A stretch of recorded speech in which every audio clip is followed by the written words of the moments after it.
তো আজকের Monday night শুরুতে আমরা দেখতে পাই জে উসোকে। তো জে উসোর এখানে বেশ দারুণ এন্ট্রান্স হয়। জে উসোর এন্ট্রান্স এখানে 2 থেকে 3 মিনিটেরও বেশি সময় ধরে চলে।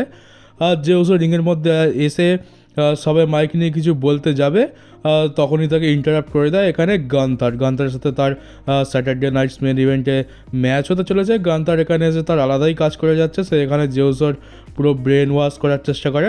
এখানে জে উসোকে সে বলে যে তোর তো শুধু নামেই মেন ইভেন্ট, তুই নিজেকে অনেক বড় ভাবিস, তোর এন্ট্রান্স হচ্ছে, সবাই তোকে সাপোর্ট করছে, তাই তুই নিজেকে কোম্পানির টপ স্টার ভাবিস, কিন্তু আসলে দেখতে গেলে তোর কাছে কিছুই নেই।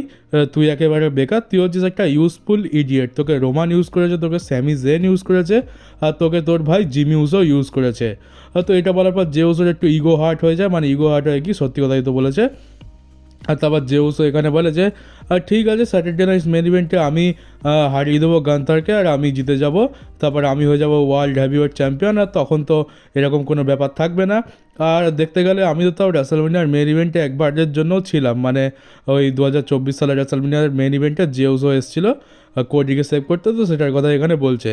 তো বলছে যে আমি তো তাও রেসলম্যানিয়ার মেন ইভেন্টে একটুখানি জায়গা পেয়েছিলাম, কিন্তু তুই তো এখনও পর্যন্ত রেসলম্যানিয়া মেন ইভেন্টও করিসনি। তো এটা বলার পর গান্ধার প্রচণ্ড রেগে যায়, আর সে এখানে জে উসোর ওপর অ্যাটাক করে দেয়। কিন্তু এখানে জে উসোকেই আপার হ্যান্ড দেওয়া হয়, এখানে গান্ধারকে মেরে সে রিং থেকে বার করে দেয়। যার মানে হলো যে স্যাটারডে নাইট মেন ইভেন্টে এখানে জে উসোর জেতার আর কোনো রকমই চান্স নেই, কারণ আমরা তো ডাব্লিউডাব্লিউর ফরম্যাটটা জানি। স্যাটারডে নাইট মেন ইভেন্ট এই রবিবারই আমরা দেখতে পাবো। আর যেহেতু তার আগের লাস্ট মানডে নাইট ড্রতে জে উসোকে আপার হ্যান্ড দেওয়া হতো, তো আপার হ্যান্ড দেওয়া হয়েছে, তো গান্থারই এখানে জিতবে। এক তো জে উসো গান্তারকে হারানোটা খুবই মুশকিল, গান্তার একদমই হারতে চায় না, তার উপরে ডাব্লিউডাব্লিউ জে উসোকে রয়্যাল রাম্বলের জন্য অ্যানাউন্স করে দিয়েছে, আর এখন তো জে উসোকে আপার হ্যান্ডও দিয়ে দিয়েছে গো হোম এডিশনে। তাহলে তো জে উসোর জেতার চান্স আমি কোথাও আর দেখতে পাচ্ছি না। এরপর আমরা কোফি কিংস্টনের সাথে রে মিস্টেরিওর ম্যাচ দেখতে পাই। আর এখানে দেখার বিষয় একটা হলো যে যখনই নিউডের কথা হচ্ছে তখন কিন্তু মাঝে মাঝে বিগির নামটা চলে আসছে, বিগিকে কিন্তু মেনশন করা হচ্ছে, যার মানে হলো যে বিগি কিন্তু মনে হচ্ছে মেডিকেলি ক্লিয়ার হয়ে যাবে, আর তাকে আমরা রিটার্ন করতেও দেখতে পাবো। এমনকি তাকে আমরা হয়তো রয়্যাল রাম্বলতে রিটার্ন করতে দেখতে পেতে পারি, কারণ ডাব্লিউডাব্লিউ বিগিকে যেভাবে ইউজ করছে স্টোরি লাইনেতে, মনে তো হচ্ছে ডাব্লিউডাব্লিউ বুঝে গেছে যে বিগি আর কিছুদিনের মধ্যেই মেডিকেলি ক্লিয়ার হয়ে যাবে, বা পুরোপুরি মেডিকেলি ক্লিয়ার হয়ে গেছে ইতিমধ্যেই। তো সেই জন্যই এখানে বিগির রিটার্নের জন্য সেট আপ করা হচ্ছে। তো দেখা যাক কী হয়, মনে তো হচ্ছে বিগির রিটার্ন আমরা দেখতে পাবো। আর এই ম্যাচটার কথা বলি, এখানে আমরা দেখতে পাই যে রে মিস্টেরিও কোফি কিংস্টনকে হারিয়ে দেয়।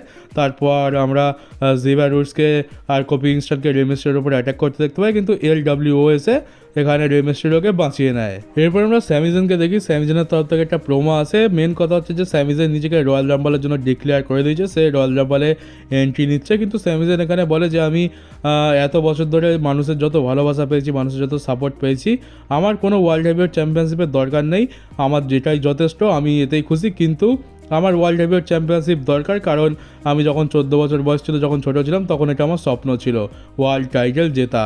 তো আমি আর ওয়ার্ল্ড চ্যাম্পিয়নশিপের দরকার নেই, কিন্তু আমি ওয়ার্ল্ড চ্যাম্পিয়নশিপ জিতবো রয়্যাল রাম্বল জেতার পর। তো এটা কীরকম কথা হলো, একটু কনফিউজিং তো ছিল, তবে যাকে ডাব্লিউডাব্লিউ সুপারস্টার বলতেই পারে অনেক কথা। তো এবারে সে এইরকম তো নিজের বড়াই চড়াই করছিল যে এই করে দেবো সেই করে দেবো। তো এখানে কেভিন ওভেন্স চলে আসে, যেটা একটু শকিং ছিল, কিন্তু দেখে বেশ আনন্দও পেলাম। কেভিন ওভেন্স সেখানে আসে উইন্ড রিগাল চ্যাম্পিয়নশিপ নিয়ে। কেভিন ওভেন্স সেখানে এসে বলে তুই তো রোমানকে পেয়ে তোর পুরনো বন্ধুদের ভুলেই গেছিস, তুই কেভিন ওভেন্সকে ভুলে গেছিস, আমরা দুজনে মিলে রেসলম্যানিয়া মেন ইভেন্ট করেছিলাম, কিন্তু তুই এখন তো দেখছিস সব কিছু ভুলেই গেছিস আমাদের ব্যাপারে। কিন্তু চিন্তা নেই, আমি জানি, আমার পুরো বিশ্বাস আছে যে তুই রয়্যাল রাম্বল জিতবি আর তুই ওয়ার্ল্ড চ্যাম্পিয়ন্সকে চ্যালেঞ্জ করবি।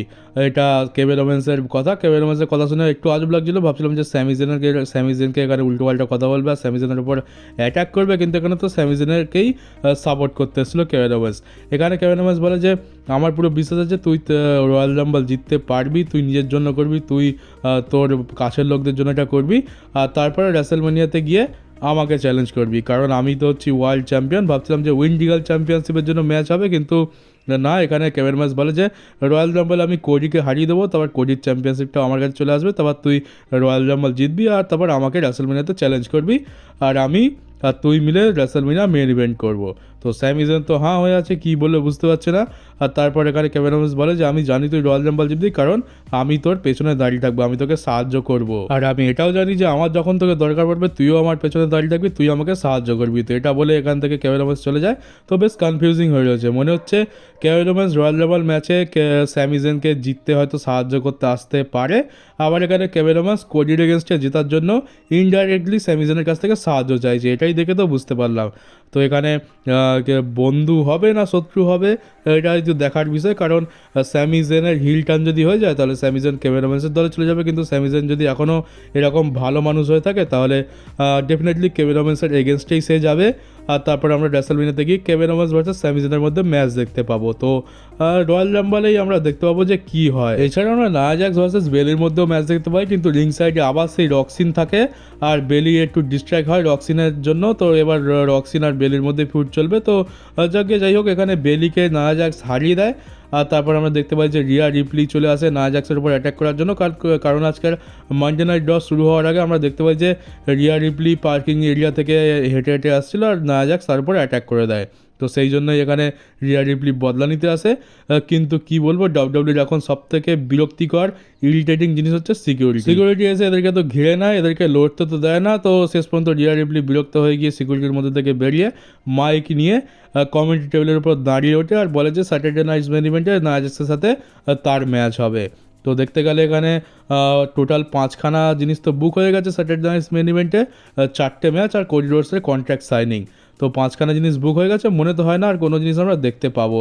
তো স্যাটারডে নাইট মেন ইভেন্টের কার্ড তো প্রত্যেকবারই ভালো হয়, কিন্তু আমরা জানি যে হওয়ার তো কিছু নয়। রয়্যাল রাম্বল হওয়ার মাত্র 5 দিন আগেই হচ্ছে স্যাটারডে নাইট মেন ইভেন্ট। তো সেখানে আমরা কী বা দেখতে পাবো, যদি রয়্যাল রাম্বলের পরে দিন 15 পরে যদি হতো তাহলে তাও না একটা ব্যাপার থাকতো, কিন্তু 5 দিন আগে কী বা করে নেবে। আর আমরা দেখতে পাচ্ছি যে প্রত্যেকটা স্টোরি লাইন খুবই স্পিডে বুক করা হচ্ছে। নায়া জ্যাক্স ভার্সেস রিয়া রিপ্লি তো কোনো রকম প্ল্যান ছিলই না, কিন্তু বুক হয়ে গেল।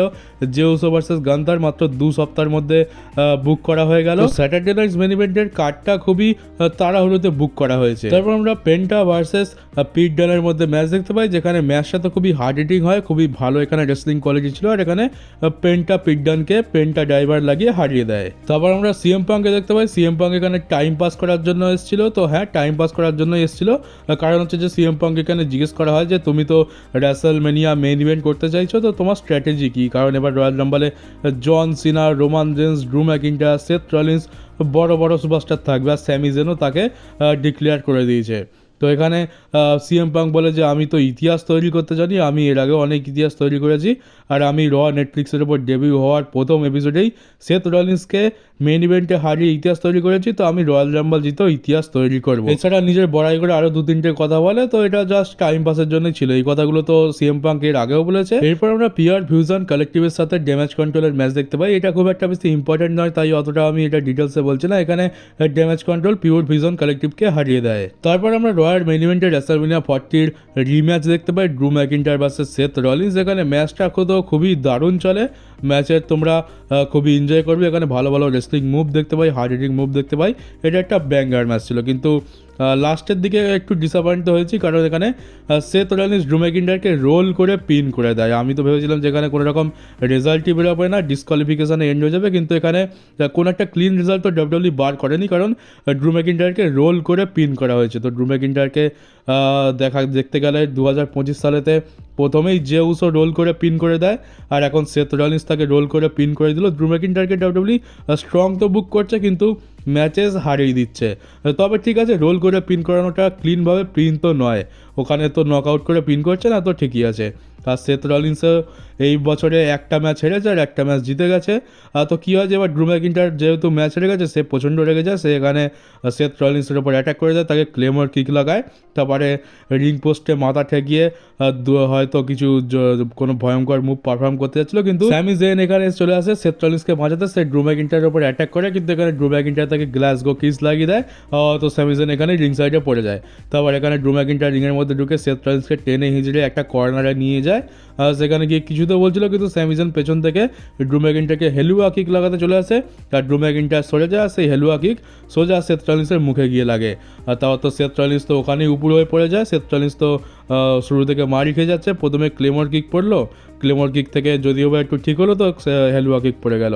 তো স্যামি জান মাথায় হাত দিয়ে দাঁড়িয়ে আছে যে সে এটা কী করলো, ড্রু ম্যাকিন্টায়ার রিংয়ের বাইরে গিয়ে হাসছে আর সেথ রলিন্স পড়ে রয়েছে। তো ব্যাস এইভাবেই মানডে নাইট ড্র শেষ হয়ে যায়। আর এটা স্যাটারডে নাইট মেন ইভেন্টের আগে শেষ মানডে নাইট ড্র ছিল। এবার তো আমরা স্যাটারডে নাইট মেন ইভেন্টটি দেখতে পাবো, তার পরের সপ্তাহতেই আমরা দেখতে পাবো রয়্যাল রাম্বাল। আর এখন যেহেতু ডাব্লিউডাব্লিউ নেটফ্লিক্সের উপর চলে গেছে আর ডাব্লিউডাব্লিউর কাছে কোনো রকম টাইম লিমিট নেই, তারা যদি চায় তো 3 ঘন্টার বেশি শোটাকে টানতে পারে বা 3 ঘন্টার কমও রাখতে পারে। কিন্তু দেখছি যে প্রথম এপিসোডটা তো ঠিক ছিল, কিন্তু এই যে লাস্টের যে দুটো এপিসোড রয়েছে ডাব্লিউডাব্লিউ এটা 2.5 ঘন্টারও কমে রাখছে। কারণ এটা দেখতে গেলে যে ডাব্লিউডাব্লিউর কাছে আগে হতো 3 ঘন্টার টাইম লিমিট থাকতো, তার ডাব্লিউডাব্লিউকে 3 ঘন্টা শো টানতেই হবে এরকম একটা ব্যাপার ছিল। তাই জন্য আলতু ফালতু জিনিস ভরে 3 ঘন্টা শো টেনে দিত। কিন্তু এবার যেহেতু কোনো টাইম লিমিট নেই, তাই ডাব্লিউডাব্লিউ একেবারে পিওর জিনিস বুক করছে, মানে আলতু ফালতু জিনিস বুক করছে না, জাস্ট যেটুকু দরকার সেটুকু বুক করে শোটাকে শেষ করে দিচ্ছে। তাই 2.5 ঘন্টার কম সময়তে শোটা কমপ্লিট হয়ে যাচ্ছে। তো এটা খুবই ভালো। যখন বড় বড় জিনিস থাকবে তখন 3 ঘন্টারও বেশি শো দেখতে পাবো, যখন তেমন কিছু ইম্পর্টেন্ট থাকবে না তখন আমরা 2.5 ঘন্টা 2 ঘন্টা শো দেখতে পাবো। তো এটা একটা খুবই ভালো জিনিস বলতে পারো। তো আজকের মানডে নাইট ড্রটা ভালো ছিল, তোমাদেরকে বোর করবে না, 2 ঘন্টা 2.5 ঘন্টা তোমাদেরকে পুরো এন্টারটেন করে রাখবে। মাঝে ওই একটা উমেন্সের ট্যাগ টিম ম্যাচ ছিল, pure vision collective versus damage control, ওইটাই যা খারাপ ছিল, বাদ বাকি তো সবই আমার ঠিকঠাক লেগেছে। তো চলো গাইজ, এই ছিল আজকের মানডে নাইট ড্রয়ের রিভিউ ভিডিও। কেমন লাগলো কমেন্ট বক্সে অবশ্যই জানিও। নতুন থাকলে চ্যানেলটাকে সাবস্ক্রাইব করে নোটিফিকেশন বেলটা অন করে দিও, পারলে ভিডিওটাকে শেয়ারও করে দিও। তো চলো বন্ধুরা, দেখা হচ্ছে তোমাদের সাথে আমার পরের ডাউডলের একটা নিউজ ভিডিওতে।